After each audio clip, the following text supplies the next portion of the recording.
오늘 읽은 본문의 말씀을 중심으로 해서 무엇을 보아야 할까요? 라는 제목으로 함께 하나님의 말씀 앞으로 나아가기를 소원합니다. 선지자 예레미야가 활동을 했던 그 시기는 아수르라고 하는 거대한 제국이 몰락을 하게 되어지고, 그리고 새로이 바벨론이라고 하는 제국이 발흥을 하게 되어지는 역사의 소용돌이 한가운데에 있던 시기였습니다. 그리고 그 속에서 남유다라고 하는 나라도 결국 국가적인 종말을 맞이하였습니다. 구한말에 중국이 종이호랑이로 전락을 했습니다. 그리고 그저 섬나라인 줄로만 알았던 일본의 제국주의가 득세를 하면서 한참 힘을 얻기 시작을 했습니다. 그리고 그 속에 끼어 있던 조선이 결국 망하고 말았었는데, 그때의 상황과 비슷한 면이 있지 않나 생각을 합니다. 이러한 격변기에 선지자 예레미야는 예루살렘에서 한 2, 3마일 떨어져 있는 아나돗이라고 하는 지역에 제사장 가문의 아들로 태어났습니다. 아무래도 제사장 가문에서 자라나다 보니까 신앙적인 분위기 속에서 자라났을 것입니다.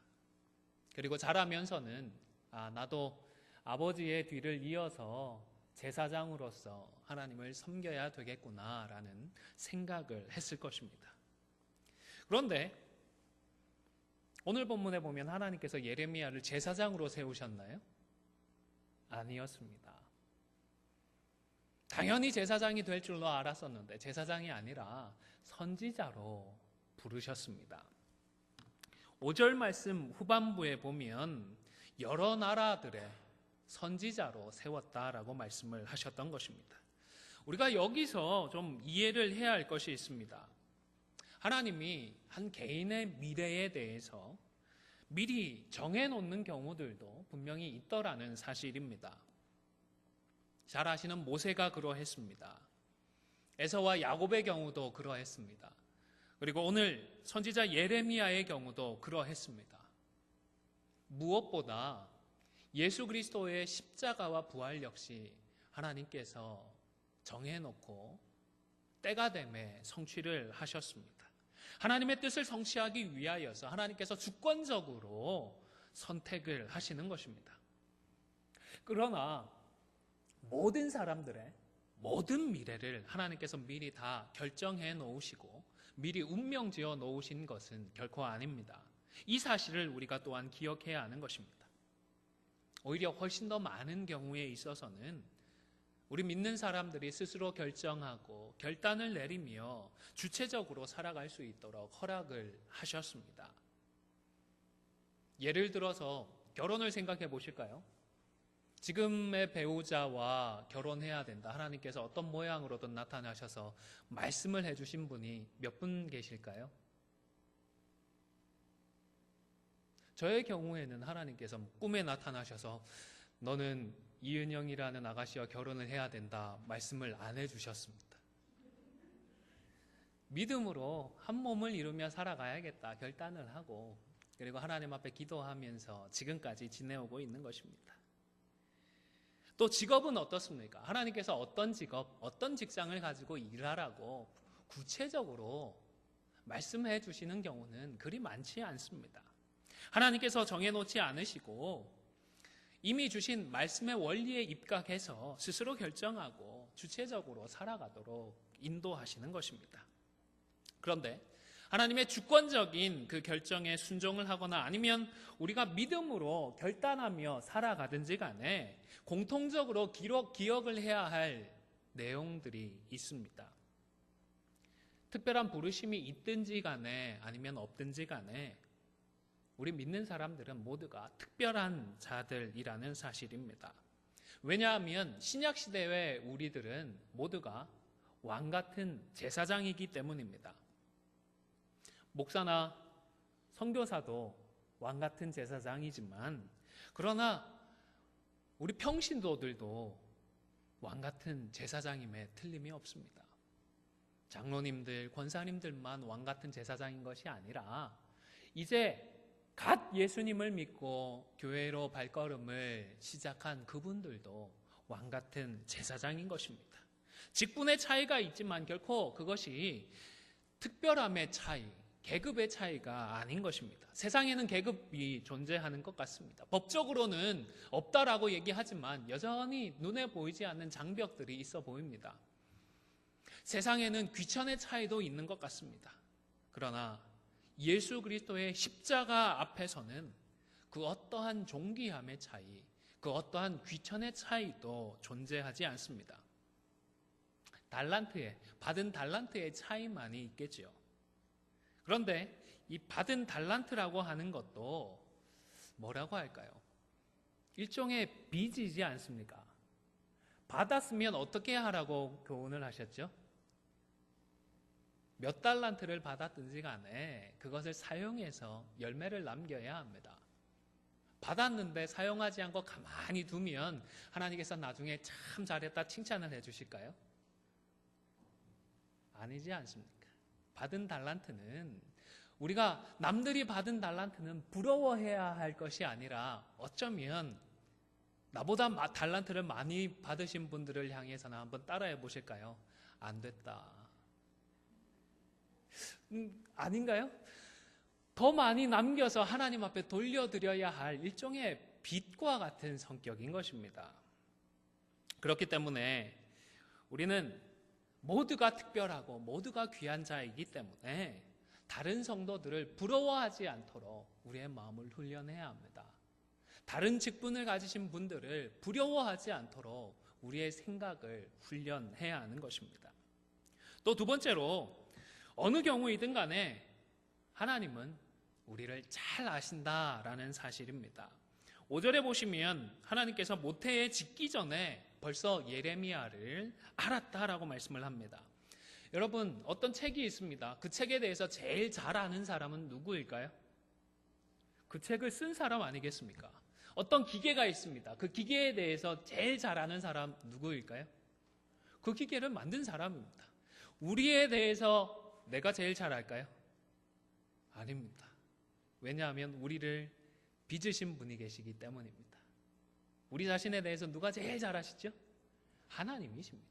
하나님께서 우리를 창조하셨기 때문에 하나님이 나보다 나를 더 잘 아시는 것입니다.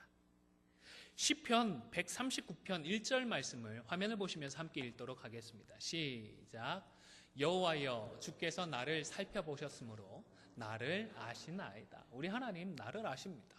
계속 에스겔서 11장 15절의 말씀도 함께 읽겠습니다. 시작. 여호와의 영이 내게 임하여 이르시되 너는 말하기를 여호와의 말씀에 이스라엘 족속아 너희가 이렇게 말하였도다. 너희 마음에서 일어나는 것을 내가 다 아노라.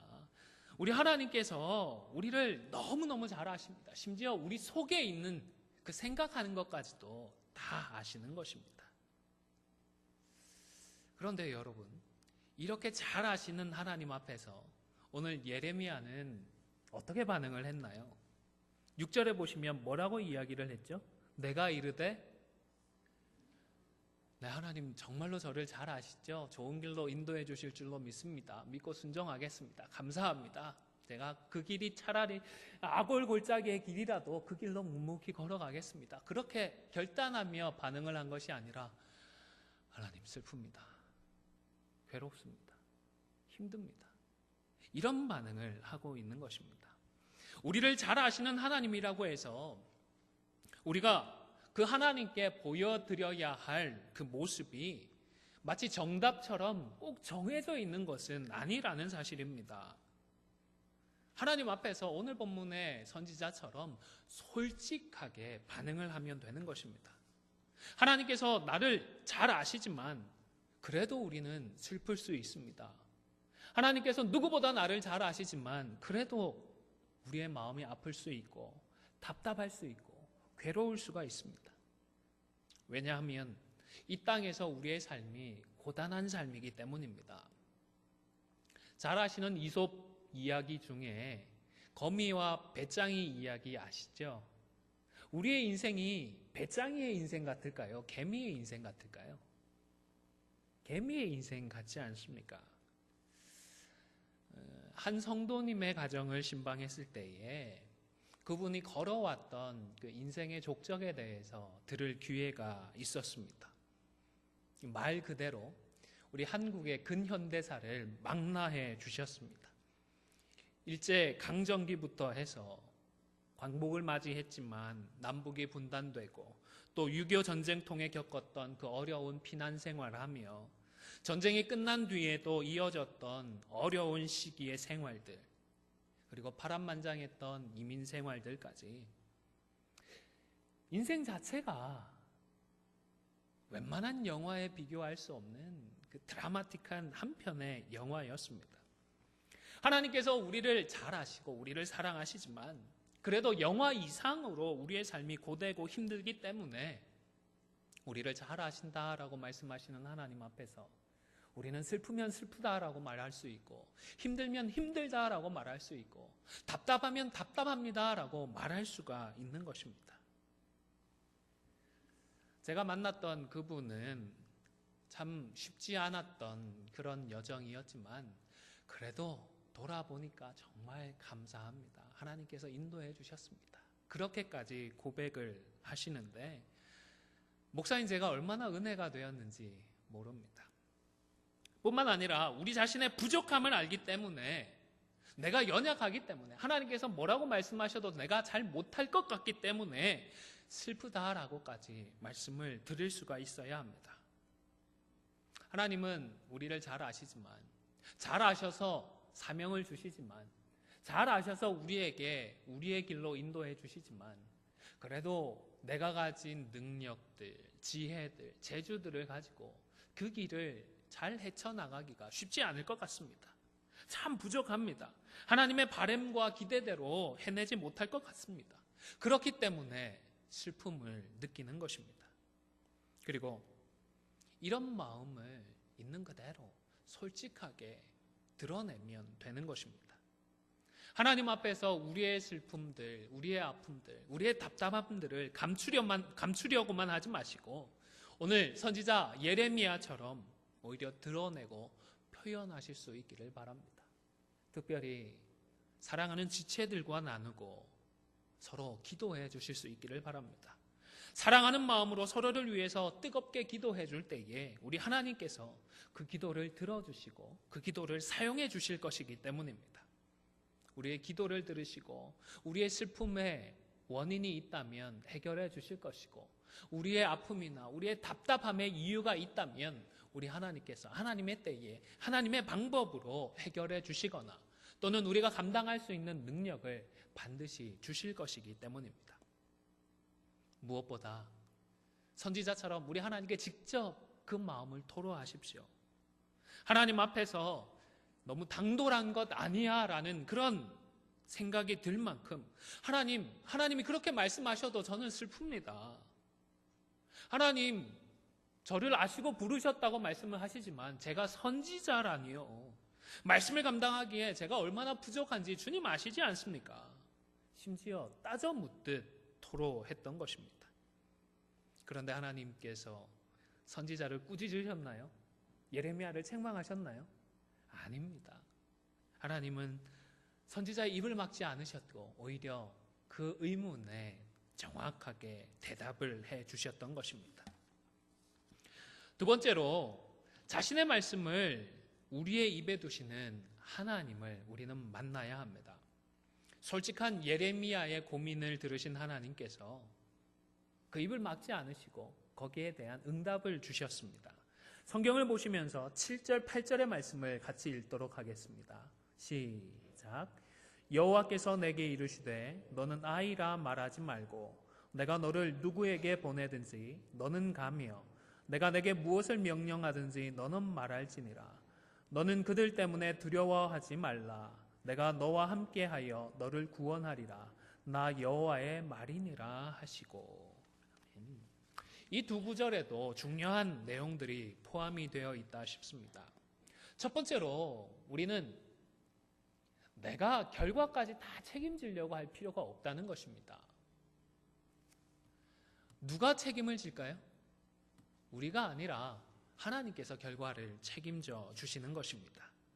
그래서 그저 순종하려고 노력만 하면 열매는 하나님께서 맺게 해 주십니다. 보내시면 가면 되는 것이고, 명령하시면 말씀하신 대로 순종하면 되는 것입니다. 뿐만 아니라 오늘 선지자 예레미야에게는 하나님께서 손을 내밀어 입에 대어 주셨습니다.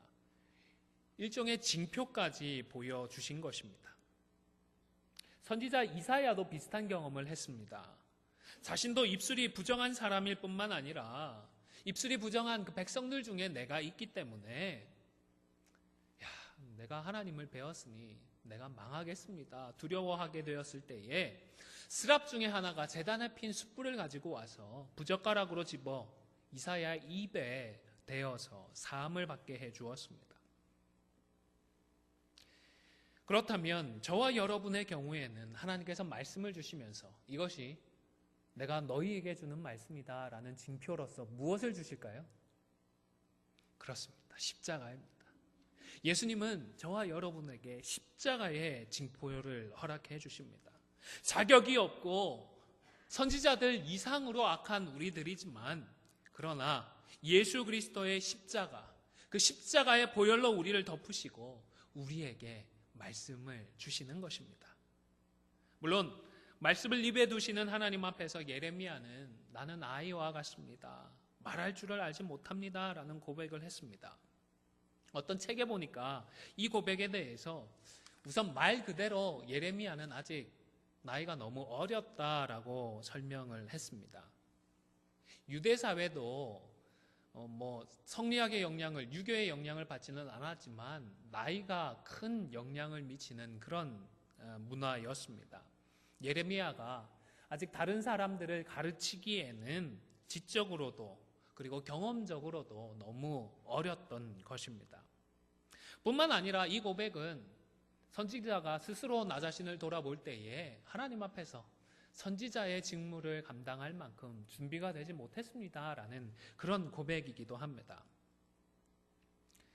예레미야가 이렇게 반응한 것을 보면 사실 좀 의문이 들기는 합니다.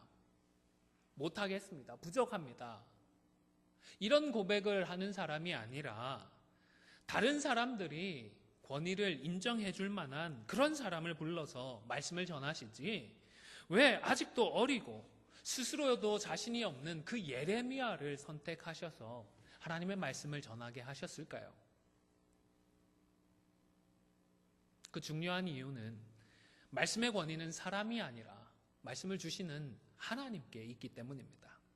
말씀하시는 하나님 때문에 말씀의 권위가 있는 것이지 전하는 사람 때문에 그 권위가 영향을 받지는 않습니다. 물론 말씀을 받아들이는 우리 사람들의 입장에서는 말씀을 전하는 사람들에 의해서 영향을 받는 것도 사실입니다. 그래서 말씀을 전하는 목사나 또 복음을 전하게 되어지는 우리 성도들이 하나님의 말씀과 복음에 합당한 삶을 살도록 주의를 기울여야 합니다. 우리의 삶이 말씀과 복음을 가리지 않도록 해야 하는 것입니다.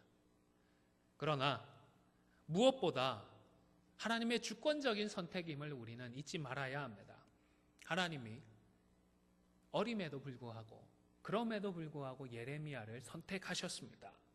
자격이 있어서가 아니라 그냥 하나님께서 예레미야를 선택하셨습니다. 그뿐입니다. 선택하시고 그 후에는 감당할 수 있는 능력을 주시고 힘을 더해 주시는 것입니다.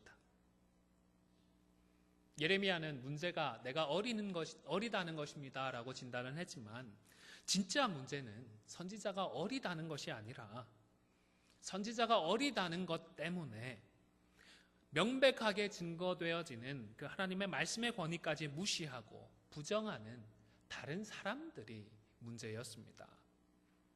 여러분, 교회에서 앞장서서 섬기는 다른 분들을 보시면서 어떤 마음을 품게 되시나요? 다른 교회 생각하지 마시고 우리 교회만 먼저 생각을 해보시기를 바랍니다. 우리 교회에서 제일 어린 사람이 누구죠? 목사랑 사모입니다. 우리 시무장로님들, 시무권사님들을 보시면서 대부분의 성도님들이 어떤 생각을 하실까요? 아이고, 수고 많네, 어린 사람들이. 그런 생각 하시지 않을까 생각을 합니다. 대부분의 성도들이 목사 가정이나 우리 시무장로님들, 권사님들보다 더 많은 것들을 경험해 오셨고 이미 더 잘 아실 줄로 압니다. 더 많은 것들을 보고 계실 줄로 압니다. 그러나 그럼에도 불구하고 아이와 같은 사람을 불러서 당신의 말씀을 주시는 분이 우리가 믿는 하나님이심을 기억하시기를 바랍니다. 어리고 부족한 것이 문제가 아닙니다. 사실은 그것 때문에 하나님의 말씀을 듣지 못하고 하나님의 뜻을 보지 못하는 것이 문제가 되는 것입니다. 제일 어리더라도 부름을 받은 목사의 설교를 통하여서 또 나보다 한참 후배이고 어린 사람들이지만 부름을 받은 우리 장로님들의 그 사역을 통하여서 혹 하나님께서 내게 주시는 말씀은 없는지, 혹 하나님께서 우리에게 보여주시는 하나님의 뜻이 있는 것은 아닌지 어린아이와 같은 마음으로 이것부터 집중할 수 있는 우리 모든 성도님들이 다 되실 수 있기를 주님의 이름으로 축원을 드립니다. 마지막 세 번째로 여러분 하나님의 역사하심을 기대하시기를 바랍니다. 하나님께서 어떤 것으로 우리에게 보여주실지를 기대하시기를 바랍니다. 사실 여러분 기대하십시오. 여러분 바라보십시오. 하나님께서 해주실 것입니다. 이런 이야기를 들으면 우리는 되게 잘 되는 것을 기대합니다. 성공하는 것부터 떠올리게 됩니다. 형통하게 되는 것을 소망합니다. 물론 하나님께서 주시는 말씀 안에는 그런 내용들도 당연히 포함이 됩니다. 그러나 하나님의 말씀은 그것보다 더 크고 더 광대합니다. 그렇기 때문에 하나님께서 주시는 말씀에는 때때로 우리가 원하지 않거나 우리가 두렵게 느껴지거나 우리가 피하고 싶은 것들도 포함이 되어 있습니다. 오늘 선지자를 부르신 하나님께서 부르신 선지자에게 정작 주셨던 말씀을 기억해 보시기를 바랍니다. 내가 모태에 짓기 전부터 너를 알았다라고 말씀을 하시고 두려워하지 말고 함께하여 너를 지켜주겠다라고까지 말씀을 하시면서 정작 전하라고 주셨던 그 말씀은 일반적으로 기대하는 것과는 너무 다른 내용이었습니다. 10절의 말씀을 함께 읽도록 하겠습니다. 시작.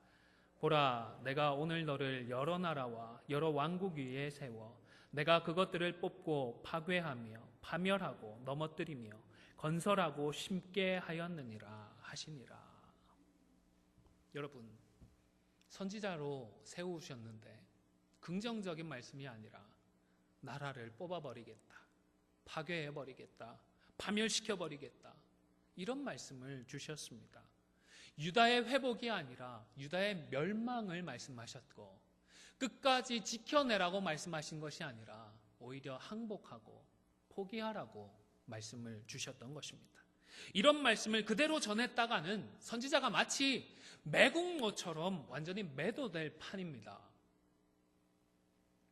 실제로 예레미야의 삶이 그러했습니다. 자신이 증거했던 그 하나님의 말씀 때문에 동족 유다 백성들에게 핍박을 받았습니다. 매를 맞기도 하고 감금을 당하기도 했고 구덩이에 던져지기도 했고 시위대들에 갇히기도 했습니다. 여러분 혹시 예레미야의 별명이 무엇인지 아십니까? 그렇습니다. 눈물의 선지자입니다. 오죽하면 눈물의 선지자라는 별명까지 가졌겠습니까? 선지자로 부름을 받았지만 선지자라고 하는 이것이 중요한 것이 아니라 하나님께서 주시는 말씀이 중요했던 것입니다. 그 말씀이 얼마나 중요했든지 그 말씀 때문에 고난을 받고 핍박을 받아서 피눈물을 흘리면서도 그 말씀을 포기하지 못했던 것입니다. 물론 저와 여러분들이 선지자는 아닙니다. 그러나 잊지 마십시오. 선지자 못지않게 우리들은 말씀을 듣고 그 말씀으로 살아가는 하나님의 자녀들입니다. 따라서 하나님께서 하나님의 뜻에 따라서 말씀하시고 그 말씀대로 성취해 주실 것을 기대하는 훈련을 해야 합니다. 내가 듣고 싶은 이야기, 내 귀에 듣기 좋게 들리는 이야기, 나의 가려운 것을 살살 긁어주는 그런 이야기, 우리의 마음을 흐뭇하게 만들어주는 그런 이야기들은 누가 듣지 말라고 해도 잘 들리기 마련입니다. 그러나 들을 수 있는 말씀, 듣기 좋은 말씀이기 때문이 아니라 하나님의 말씀이기 때문에 그 말씀을 듣고 순종하는 것은 훈련이 필요합니다. 의지적인 노력이 정말로 필요한 것입니다. 사랑하는 성도 여러분, 내가 기대하는 바 때문에 하나님의 말씀까지 희생하지 않도록 마음을 훈련시키시기를 바랍니다. 내가 소망하는 것 때문에 하나님의 뜻을 무시하는 자리로까지 나아가지 않도록 마음을, 생각을 훈련하십시오. 나의 욕심 때문에 하나님의 신실하심을 악용하지 않도록 모든 의지까지 다 동원하셔서 마음과 생각을 훈련하시기를 바랍니다. 찬송가 393장 어떤 찬송인지 잘 아시죠? 오 신실하신 주, 날마다 자비를 베푸시며 일용할 모든 것 내려주시니 오 신실하신 주, 나의 구주. 찬송가 이 393장은 토마스 치솜이라는 분이 쓴 노래입니다. 이 가사만 생각하면 어떻습니까? 이분은 베풀어 주시는 그 하나님의 자비를 날마다 풍성하게 누렸을 것 같습니다. 내려주시는 일용할 모든 것을 누리고 형통하고 성공적인 인생을 살았을 것 같습니다. 그런데 이분은 켄터키에 있는 나무로 된 움막에서 태어났다고 합니다. 그리고 너무 가난하고 불우한 환경에서 자라났는데 교사가 되고 싶은 꿈이 있었는데 너무 가난해서 제대로 공부를 할 수 있는 기회도 얻지 못했다고 합니다. 그래도 포기하지 않고 독학을 해서 마침내 교사가 되었는데 그만 건강에 문제가 생겨서 몇 년 학생들을 가르치지도 못하고 그만두게 되었다고 합니다. 그리고 힘들어하고 절망하고 있던 즈음에 27살 때에 예수님을 만났다고 합니다.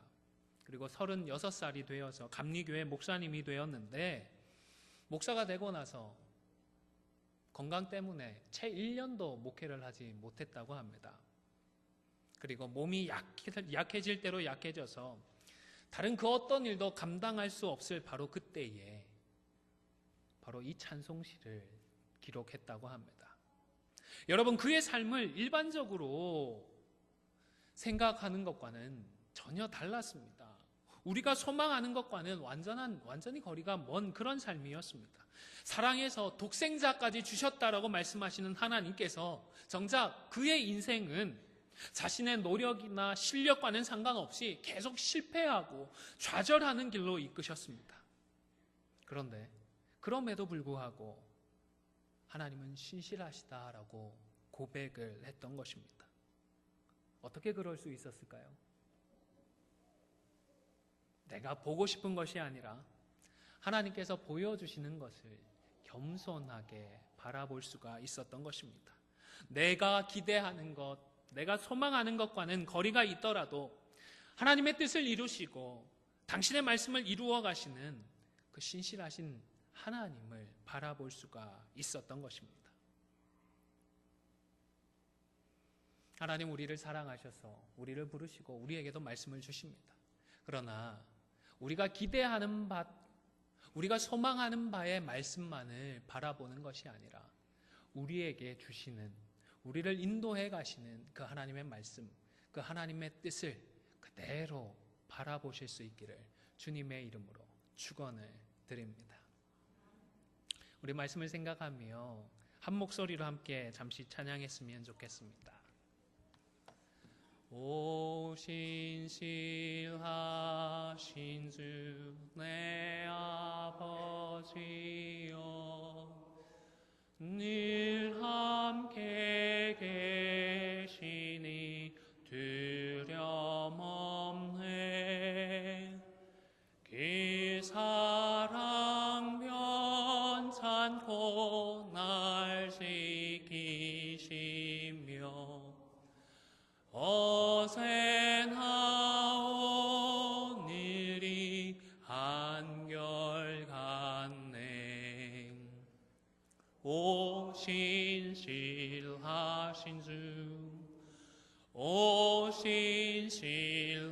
인도하신 주 날마다 자비를 베푸시며 일용할 모든 것 내려주시니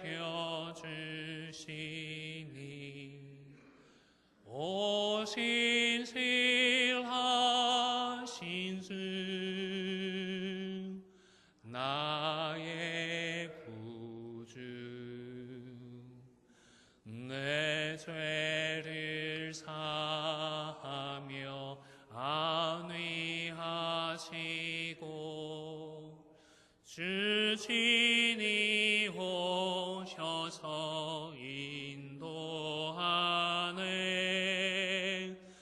오늘의 힘되고 내일의 소망 주만이 만복을 내리시네